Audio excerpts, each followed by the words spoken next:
work out, and Dad not in. Is that just another more guys rotating in now? Rotating guys here in and out, and it won't be the last one.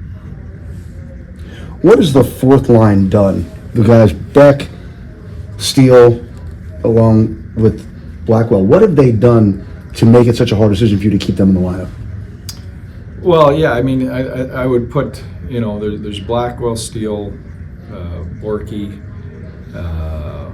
back, and then, as we get guys back here, if we get Sagan back, it's going to be some other names, in that mix too. So, it's just tilting the ice. I know it's a simple answer, but you've got to get out there and you've got to grab momentum for us and tilt the ice. You don't necessarily have to score, but you've got to create some momentum for us by putting the other team on their heels a little bit. And those guys overall through the year, I think, have done a good job of that. How have you seen Beck develop? It's crazy to think he was one of the last guys to make the team, and then now you're seeing veterans sitting out and he's staying in the lineup. Yeah, he's a hard guy to take out of the lineup because he's big and heavy. He's got good length. He gets around the ice really well. He's got a good stick. He's an excellent penalty killer. He takes face-offs. It's a good lesson for young players trying to make the league. The more tools in that toolbox you have, the easier it is and the harder it is for a coach to take you out. To also talk about, I know Jim's philosophy's been overripe. I know that's not how Wyatt went, but I think he was in the AHL for 3 years and he really had to work on his craft, so to speak. Yeah, he did, and people forget that.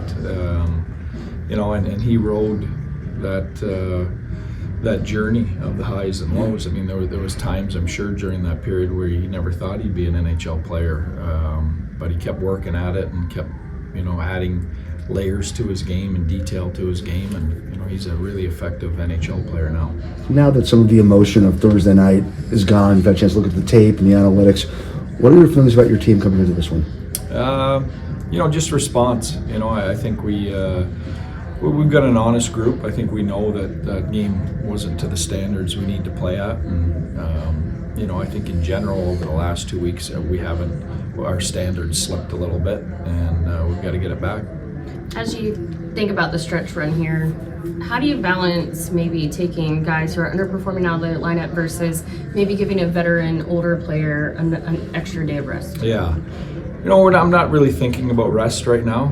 We're still playing for too much. We're still playing for home ice advantage. If we're making lineup decisions, it's about who can help us win games tonight.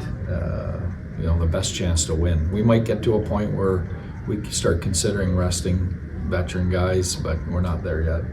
What have you seen from the Flyers, and what do you expect today? Yeah, lots of pressure. John Tortorella coach team, they're going to block shots, they're going to pack it in defensively, and they're going to pressure and be aggressive. So, it's a great test for us after last game. What are you seeing from your defensive unit right now? I think our whole group has to be better.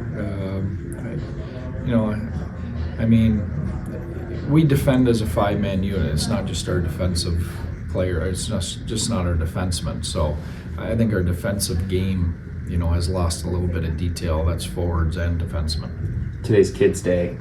Any special memories of maybe you as a kid learning about hockey? Might be some kids' first day to see hockey. You know what? I think it's awesome. I grew up in Southern Ontario, right actually dead between in a town between Buffalo Sabres and the Toronto Maple Leafs, and we were all Leaf fans, but the Sabres tickets were always a lot cheaper. I always ended up going to Buffalo Sabre games. If I ever had, the handful of times I had an opportunity to go to games. So.